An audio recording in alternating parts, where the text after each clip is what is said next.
Et donc, on finit avec le clou du spectacle. J'espère qu'on va mettre moins de 40 minutes à régler son cas quand même. On passe à Anthony Davis, si tu veux bien. Passons à Anthony Je Davis. te sens déjà sur les starting blocks. Donc Anthony Davis, 8 saisons sur la décennie, puisqu'il fait partie de la draft 2012, premier choix. Quasiment 16 points de moyenne sur la décennie, 34 minutes et demie sur la décennie. En termes de moyenne par match, c'est le 15e total de la décennie, donc c'est pas mal. Il est qu'à 16 points par match sur la décennie. Ouais, 15,8. Ouais, bah. Ou alors j'ai mal lu ma ligne, mais il me semble. D'accord. Oui, edit au montage. Effectivement, j'ai lu la mauvaise ligne. Il est à 24 points par match de moyenne. 18 000 minutes au total, 51e total de la décennie, 528 matchs. D'ailleurs, 528 matchs, c'est le même total que Kyrie Irving. D'ailleurs, peut-être on en reparlera tout à l'heure. Rookie de l'année 2013. Le titre en 2020 avec les Lakers en toute fin de décennie, à l'autre bout. 7 fois All-Star, c'est à la limite, on s'en fout un peu les All-Star, mais 4 fois All-NBA et 4 fois All-NBA First Team. Mais 0 deuxième team et 0 troisième team. Donc en fait, soit il était élite, soit il n'était pas du tout, c'est-à-dire blessé ou pas bon. Voilà. Bref, c'est Anthony Davis, 2015, 17, 18 et 2020 pour les All-NBA First Team, et aussi 4 fois All-Defense les mêmes années, donc 2 fois dans la première, 2 fois dans la deuxième. NBDraft.net, la comparaison, ils ont mis un mix entre KG et Marcus Camby. Non, mais KG... Juste KG tout seul, ça allait en fait. Bah, c'était le bon cas, mais oui. Ouais. Pour le coup, la comparaison est souvent exagérée avec des stars, mais là, elle était plutôt bonne. Ouais. Draft Express, du coup, le meilleur scénario possible. Alors attention, t'es bien accroché à ton fauteuil. Le meilleur scénario possible, c'était Blake Griffin rencontre Tyson Chandler. Ouais, c'est pas terrible. Hein. Ils ont littéralement écrit ça. Et le worst scénario possible, c'était Taj Gibson. C'est pas terrible non plus. Hein. Voilà, je pense qu'il a un peu surpassé tout ça, évidemment. Au niveau des surnoms, AD, le unibrow, le mono-sourcil. Il s'appelait Ant aussi, apparemment. ANT, tu sais, comme le joueur inefficace des Timberwolves. Et Fatman aussi. Phatman. Est-ce que tu as déjà entendu être appelé Fatman ? Je pense, c'est important. Ouais, c'est bizarre. Donc le parcours, en début de notre décennie, il a 17 ans, mais c'est normal, il n'est pas encore NBA. Donc draft 2012 par les Hornets à l'époque. Il fait 1 an aux Hornets avant que ça devienne les Pelicans. Donc première année 2013, il est déjà à 29 minutes par match, 13 points, donc pas encore un joueur offensif majeur, mais quand même très bon d'entrée.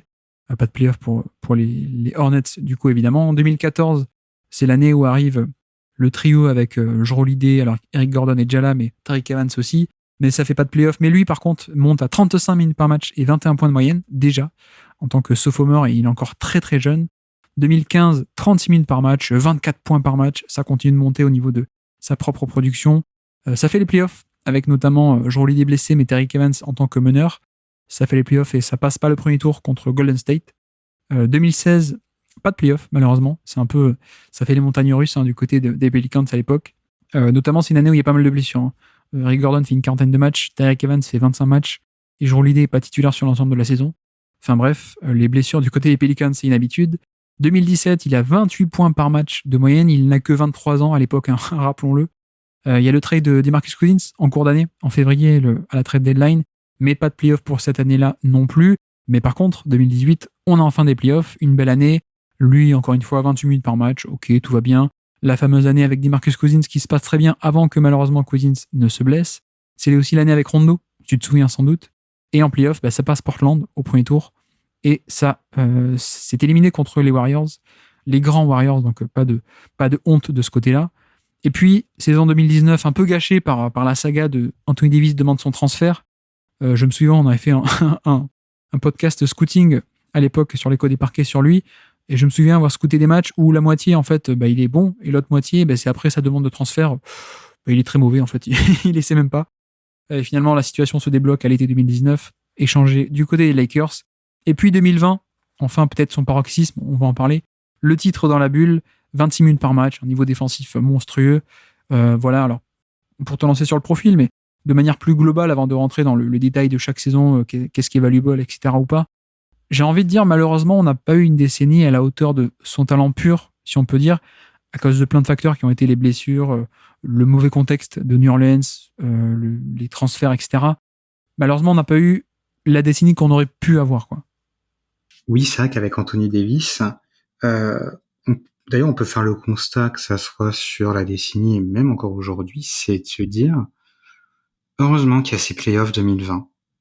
parce que sinon ça serait difficile de ne pas garder, je veux dire, au-delà de la déception, de même se poser la question et de se dire, mais est-ce que le joueur était finalement capable, pas de 100% des attentes, parce que les attentes, sa saison universitaire, Anthony Davis, c'est probablement l'une des meilleures saisons universitaires pour un freshman, je pense, de l'histoire de la NCAA. Du coup, sans répondre à ses attentes qui étaient celles d'un multiple MVP et tout, c'est voilà, est-ce que même on pouvait se dire, bon, voilà, est-ce que il aurait fait une fois une saison d'un calibre, allez, un des 5 meilleurs joueurs de la ligue, c'était pas vraiment certain, quoi. Euh, et du coup, heureusement qu'il y a ces playoffs 2020 où là, on a la confirmation à la fois d'une attaque, de joueurs qui peut pas être là, pas vraiment le créateur offensif de son équipe, il n'en a jamais vraiment été capable, mais de cette menace sans ballon capable de tout punir, comment dire, d'avoir à la fois la capacité du roll, mais aussi du pop. Oui, parce que le shoot rentrait bien dans la bulle. Hein. Plus qu'on n'a jamais eu d'ailleurs, avec lui. Exactement, quoi. Mais du coup, c'est cette capacité vraiment de pouvoir, pour n'importe quel porteur de balle, moi en l'occurrence c'est LeBron James, mais en fait de pouvoir essayer de ce finisseur d'élite, et défensivement, de pouvoir avoir cet apport défensif d'élite, peu importe la façon dont vous vouliez défendre sur le terrain, quoi. Et ça, au final, ces deux choses-là, dans sa carrière, que ça soit par son énergie, par ses blessures, je pense que les deux vont de pair, compliqué quand on est blessé un peu tout le temps, de déployer une énergie justement digne de celle de Garnett. Et bon, après, en plus, il y avait voilà le mauvais contexte qui, je pense, n'aide pas et tout. Mais défensivement, on n'a pas eu ce à quoi on s'attendait, c'est-à-dire quelqu'un qui aurait dû avoir plusieurs titres de défenseur de l'année, ou du moins en avoir été capable, et offensivement d'être ce complément finalement à toute bonne attaque, plutôt que ce joueur où ok, il est bon, il est très bon sans ballon, mais on aimerait que il puisse être aussi un peu un finisseur par lui-même, et qui n'a jamais complètement été durant sa carrière, malgré le nombre de points par match hallucinant.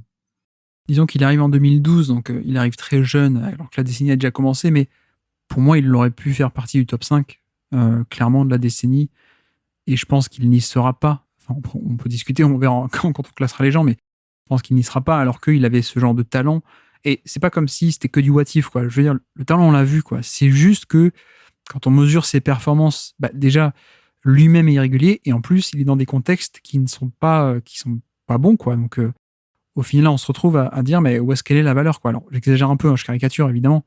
Mais comme tu dis, moi, heureusement qu'il y a 2020. Sinon, je pense que je l'aurais classé très très bas par rapport à son talent, et ça aurait été scandaleux, on m'aurait jeté des tomates. Mais heureusement qu'il y a 2020, quoi, où c'est le contexte idéal, avec optimisation à côté d'un autre porteur de balle, la défense stratosphérique en playoff, avec cette mobilité, cette technique incroyable. Enfin bref, on a vraiment eu, et notamment en playoff, peut-être plus qu'en saison régulière, même si la saison était pas mal, cet aboutissement, et on s'est dit, enfin, voilà. Et d'ailleurs, je crois que c'est toi qui le disais à l'écho des parquets à l'époque, voilà, on nous parle, c'était le meilleur prospect NBA de draft depuis des années. Les finales 2020, on a enfin eu le joueur ultime qu'on espérait, quoi. C'était un peu ça l'idée. Même si, tu vois, voilà, je pense que la saison 2018 de Davis, elle est aussi de cet acabit, similairement. Mais le problème, c'est qu'il n'est pas dans des bons contextes. Donc, il peut pas porter l'équipe autant qu'il l'a fait en 2020, apporter autant de valeur dans le contexte idéal de 2020, quoi. C'est ça. C'est vrai que on vient un peu de le descendre, mais c'est vrai que bon, ok, vous pouvez avoir un impact défensif, peu importe la défense que vous voulez proposer. Les Pelicans sont plus construits en se disant bon, Anthony Davis comblera les joueurs offensifs qu'on peut mettre autour de lui, que ce soit des Ryan Anderson, que ce soit des DeMarcus Cousins et compagnie. Davis servira de bouche-trou plutôt que non, on recrute des joueurs et Davis sera le fer de lance qui permettra de varier notre défense suivant ce que notre adversaire peut faire.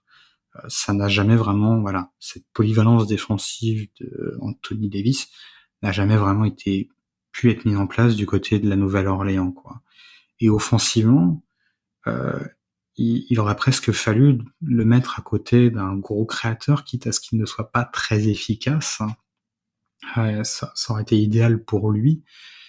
Et c'est pareil, là, il a plutôt été mis aux côtés de joueurs qui Le lieutenant, quoi. auraient été de bonnes secondes options offensives, Ouais. voire troisième pour certains, mais jamais vraiment première, quoi. Donc c'est vrai que le contexte, avant les Lakers, il a jamais été là pour optimiser le joueur, mais pour revenir à la critique, on parle d'un joueur qui, le voir en créateur offensif, je pense que même dès sa saison universitaire, c'était un peu exagéré de voir ça en lui. Mais on est en droit d'attendre de ce type de joueur qu'il soit malgré tout capable de faire mieux que ce qu'il a fait, malgré, voilà, typiquement Garnett, on en parle souvent, d'un joueur critiqué parce qu'il n'était pas cette première option offensive. Malgré tout, c'était d'un calibre qui était, allez, peut-être pas digne des 3 ou 4 meilleurs attaquants de son époque, mais qui était probablement dans le top 10 malgré tout, et c'est pas du tout ce qu'on peut dire d'Anthony Davis, quoi. Oui, c'est là-dessus où je faisais un peu le parallèle d'ailleurs avec Kyrie, où je fais un peu la même critique avec Irving, qui malgré tout est un de mes joueurs préférés, mais je disais, mais en fait, on n'a pas eu une décennie à la hauteur de son talent. Je trouve qu'il y a un peu la même chose avec Anthony Davis. Et il y a aussi, je trouve, des similarités en termes de profil, finalement, où je trouve que Irving n'était pas non plus quelqu'un qui était capable d'être le porteur de balle principal avec tous les pouvoirs héliocentriques qui t'élève le niveau plancher de l'équipe très haut. Mais par contre, tu le mets à côté d'un autre porteur de balle, il peut élever le plafond maximum, quoi. Parce que polyvalence, parce que shoot, parce que alternance de porteurs de balle, etc., etc.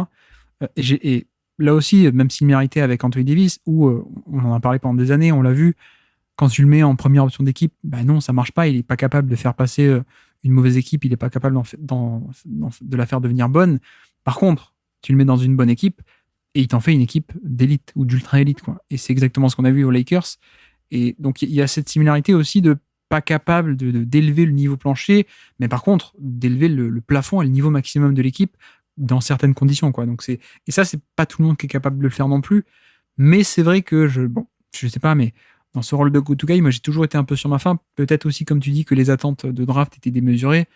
Et voilà, au niveau de l'efficacité, bon, il n'y a pas de problème, hein, il est toujours au-dessus de la moyenne, et même largement au-dessus de la moyenne, mais avec comme petite nuance que, d'une part, l'usage, il est bon, mais c'est pas un usage de superstar, hein. On est plutôt entre 26 et 30% d'usage, plutôt qu'entre 30 et 35 et plus, comme on a vu récemment. Et puis surtout, on est sur quelqu'un qui était, en termes de panier assisté, entre 65 et 70% de panier assisté. Pour vous dire, actuellement en 2022, des joueurs autour de 65 ou 70% de panier assisté, c'est des Aaron Gordon, Wendell Carter Jr., Christian Wood, etc., quoi. Donc, il y a toujours ce côté où, en fait, il était plus l'optimisateur que le créateur, mais par défaut, il a été souvent appelé à être le créateur, et finalement, non, ça ne marchait pas très bien, quoi. Oui, après aussi pour nuancer un peu des fois aussi sur le côté niveau plancher, je pense qu'on attend trop des fois des stars qui elles soient capables à elles seules qu'une mauvaise équipe allait de se dire on doit au moins les emmener en playoff et je ne sais plus. Oui, oui. Vous prenez les Warriors de l'an dernier, il y a Curry et Green qui font une bonne partie de la saison, ça fait pas les playoffs, quoi.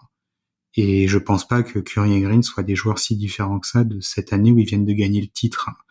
Donc s'attendre, se dire, on va dire descendre Anthony Davis en disant mais il devrait avoir plus de passages en playoff, des équipes, il aura dû les amener jusque-là. Ouais. Sachant que Curry lui-même est peut-être un peu un cas à part, ou en tout cas particulier, mais tu vois, quand tu compares à des LeBron ou Harden, enfin LeBron, il a amené des finales nulles en finale NBA, des équipes nulles en finale NBA. Après, là, tu parles des tout meilleurs attaquants, mais en fait, on est d'accord. Je pense qu'en dehors de LeBron, il y en a. Je veux dire, je suis même pas sûr que Durant, à lui seul, amènerait une très mauvaise équipe en playoff non plus, quoi. Moi, je me poserais la question, et je considère qu'on exagère un peu des fois sur ces attentes-là, peut-être, ouais. Qui occultent complètement derrière l'ensemble du contexte et surtout le jeu tel qu'il se pratique à l'heure actuelle, quoi. Mais bon, après les chiffres ils sont là. On disait dans la bulle, ce qui fait que la bulle a été si extraordinaire, c'est qu'Anthony Davis rentrait enfin son tir à mi-distance, quoi. Et c'est pareil, là il y a eu beaucoup de promesses au niveau du tir chez les joueurs et qui n'ont jamais vraiment été là. Alors ça, un peu comme sa volonté des fois de ne pas jouer en 5. Voilà, il y a ce côté des fois d'un joueur qui malgré tout était attiré pour avoir ses responsabilités offensives dignes d'une star.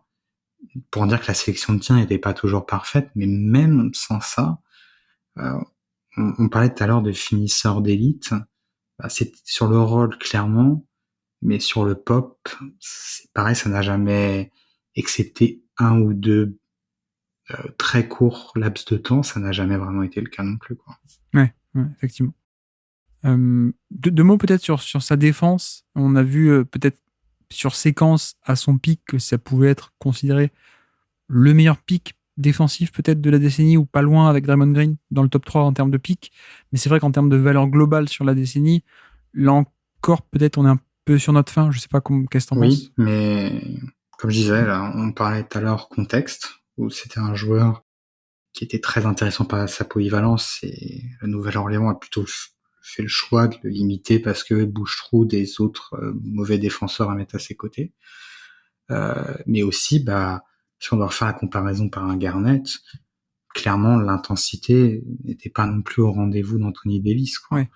On avait toujours l'impression de ce joueur qui aurait pu faire plus, aurait pu faire mieux. Alors il y avait cette question du poste, qui d'ailleurs, est-ce que c'était une contrainte des fois vue par Davis de dire bon, il faut un poste 5 à ses côtés pour lui faire plaisir, et du coup le recrutement était plus compliqué.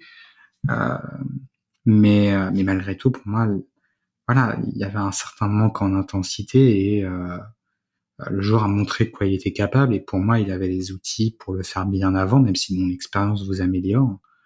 Là aussi, c'est pas pour dire, hein, comme je disais tout à l'heure, hein, c'est quelqu'un qui aurait dû avoir plusieurs titres de défenseur de l'année. Il a été quelques fois dans la conversation, mais on aurait dû s'attendre quand même. Pour moi, en fait, ça aurait dû être le défenseur des années de cette décennie, et clairement, ça ne l'a pas été, quoi. Finalement, c'est Torrey Craig. Juste pour rajouter après on passe au classement, mais rajouter le minutage en playoff aussi, malheureusement, on est à 1300 minutes. Encore une fois, Petit Tucker est à 1600, hein, pour vous dire. Et 1300 minutes, ça correspond à des Taj Gibson, à des Josh Smith, Derrick Rose, Carlos Boozer, Martin Gortat, etc. Et c'est même moins que Derrick Jackson ou Marcus Morris. Donc, c'est un peu malheureux là-dessus. Et encore une fois, c'est dommage, hein, on ne calcule pas, on ne fait pas un classement des pics en carrière, mais de la valeur cumulée. Et malheureusement, il n'a pas eu de chance, et on va être obligé un peu de prendre en compte ce manque de chance, malheureusement. Et du coup, oui, au niveau du classement, où est-ce que toi tu en es? Malgré tout ce qu'on a dit, je suis tenté de le mettre 2. Numéro 2? Ouais. Carrément, devant Butler. T'as le droit de dire oui, hein. je crois que oui. Devant Butler, ça me paraît haut. Moi, en tout cas, personnellement, ça ne me plaît pas trop. Quoique, j'en sais rien. Finalement, Butler met aussi quelques années avant d'être un rôle majeur. Non, ça peut se discuter. Mais il me semble quand même que Butler a plus d'impact en playoff, si je dis pas de bêtises. Je sais pas. Après, c'est toute la question d'à quel point on pondère aussi les playoffs 2020, quoi. Oui, mais pour les deux joueurs d'ailleurs, hein. C'est vrai, c'est vrai. Parce que bon, Butler, c'était pas non plus le joueur qui, de par son contexte, était capable à lui seul d'amener une équipe je ne sais où, quoi. Surtout que c'était aussi un joueur qui, dans sa manière de jouer, pouvait être aussi un peu assez bouche-trou.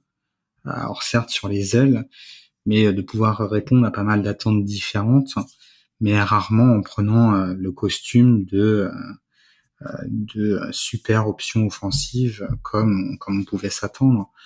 Ce que j'aime avec Davis, c'est que il y a ces deux côtés du terrain qui, s'ils ont toujours été une déception, ont quasiment aussi toujours quand même été, je pense, on peut le dire, aussi entre le bon et le très bon, sachant que forcément son positionnement défensif fait que le très bon le rend pour moi meilleur défenseur que Butler, et un peu au-dessus sur la période.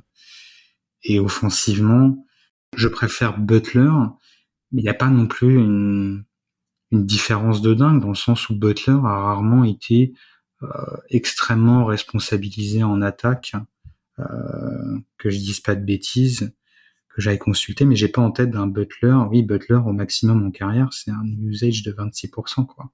C'est vrai. Donc à ce jeu-là, en fait, je suis pas complètement une première option non plus. Certes, très flexible, très malléable, mais je vais préférer, je crois, le côté un peu finisseur qui certes n'a pas pu toujours être optimisé, mais qui a quand même toujours été là d'Anthony Davis du côté des Pelicans. C'est bon. Pour ce qui est, on a dit qu'on jugeait pas l'extra sportif, mais voilà, il y a quand même une saison Anthony Davis qui est pas bonne avant celle qui démarre. Bon, il y a Butler, il y a les mêmes cas aussi il y a un peu des cas similaires qui peuvent être évoqués, quoi. Donc voilà, moi je sais que je l'aurais devant Butler. Ce qui me dérange un peu, c'est que Butler, partout où il est passé, peut-être que j'exagère, hein, mais sur la fin, partout où il est passé, t'as l'impression que l'équipe était bonne et qu'il transcendait un peu le contexte. Alors, peut-être aussi qu'il est arrivé dans des bons contextes. Mais j'avoue que le côté porteur de balle, moi, m'attire bien. J'ai peut-être une faiblesse là-dessus. Je suis très axé porteur de balle. Après, si tu me dis qui a le meilleur pic en carrière, je prends Anthony Davis, je pense, sans trop sourciller. Et encore, il y a peut-être un peu de duel. Ouais, je sais pas, parce qu'il y a quand même beaucoup d'absences, il n'y a pas beaucoup de minutes en playoff, il n'y a pas beaucoup de. Donc, au niveau de. Quand on fait la comptabilisation cumulée, je suis un peu sur ma faim. Moi, je comptais le mettre plus bas, mais je veux bien trancher la poire en deux et le mettre devant Irving. Pour toi, il n'y a pas débat, hein, du coup, avec Irving. Je préfère Anthony Davis à Kyrie Irving. Pour moi, il y avait un peu débat, sachant que je suis peut-être aussi biaisé. Je pense que je vais couper la poire en deux et le mettre entre Butler et Irving, si ça ne te dérange pas. Tu parlais d'Irving comme une seconde option très bonne. Ouais. C'est pas loin d'être Anthony Davis. Je pense qu'on préfère presque. Voilà, il y a cette aujourd'hui, on pourrait presque dire anomalie des playoffs 2020 et on préférait presque en troisième option. Mais bon, oscillation quand même. Et par contre, en défense, il y a quand même un cap entre les deux, quoi. Oui. Mais après, oui, j'aurais tendance à le mettre devant Butler, mais je comprends qu'il y ait discussion. Je vais le mettre en 3. Je vais trancher un peu entre les deux. Je vais abandonner mes rêves de Irving très haut. Je pense qu'il va continuer à chuter de toute façon. Est-ce qu'on a tout dit sur Anthony Davis ? Je pense, oui. Ça va, on a fait moins d'une heure. On a fait moins d'une heure. Non, mais le joueur est... Voilà, quoi, c'est un peu... Il y a cette déception qui, je pense, est d'autant plus justifiée que, comme tu disais, on ne peut pas parler de what if. On l'a vu. On aurait juste aimé qu'un court passage soit plus sa carrière qu'un court passage, quoi. On aurait aimé le voir beaucoup plus. C'est un peu le problème. Ouais. Bon, après, sa carrière n'est pas terminée non plus. Effectivement. Mais oui, bon, puis il est encore très jeune. Ce qui en faisait ses atouts vont aller un peu en diminuant aussi. Donc, bon. Disons qu'on aurait pu avoir une carrière top 30 all-time peut-être, et qu'on s'en éloigne, quoi. Oui. Si on peut dire comme ça. Pour finir, un tout petit kické dans l'effectif, assez marrant. Donc, drafté premier en 2012, et donc pour la saison 2013, saison rookie d'Anthony Davis, est-ce que tu es capable de me citer des joueurs des Hornets 2013 ? Il y a peut-être déjà Ryan Anderson. Effectivement, Ryan Anderson est là. Ça doit être... Est-ce que c'est avant ou après le transfert d'Eric Gordon ? Eric Gordon est là, effectivement. Il doit y avoir Austin Rivers, fraîchement. Austin Rivers est là, ouais. Même draft que Anthony Davis. Il y a des noms qu'on a déjà cités, d'ailleurs. Alors, le meneur, il est hispanique, mais je ne sais pas de quel pays. C'est par Memphis, par Toronto. Greivis Vasquez, effectivement. Okay. On a quelqu'un qui est tout en bas du classement actuel de notre top 25, du coup, maintenant. Aminou. Alfaro Camino, ouais. Effectivement, il est là. On a quelqu'un qui avait un frère jumeau qui était le pivot à côté d'Anthony Davis. Robin Lopez, effectivement. Pourquoi j'ai mis Austin Rivers 2 fois sur ma feuille ? C'est peut-être une erreur. Et après, ça commence à devenir compliqué. Qui c'est que je peux te faire deviner ? Il n'y a plus beaucoup. Alors, il y a un shooter qui était aux Spurs dans les années 2000, il me semble. Et je suis même pas sûr que tu l'aies. Non. C'était Roger Mason. Oh, putain, non, je l'aurais pas eu. Et après, non, les noms sont introuvables. Donc, on avait du Brian Roberts, Je saurais même pas comment te les faire deviner. Du Jason Smith, qui a joué à Washington, il me semble, ensuite, après. Ouais. Non. Darius Miller, il doit faire partie de l'équipe de Kentucky, ça. Peut-être j'ai une bêtise. Darius Miller, Xavier Henry et notre ami Lou Edmondson, dont tu te souviens parfaitement. Bah, tu vois, je voyais haut Xavier Henry, moi. Mais. Ouais. Drafté loterie, hein, il me semble. Ah, oui, assez haut même, je crois. Ouais. Effectivement. Mais bon, chacun ses tares, quoi. Effectivement.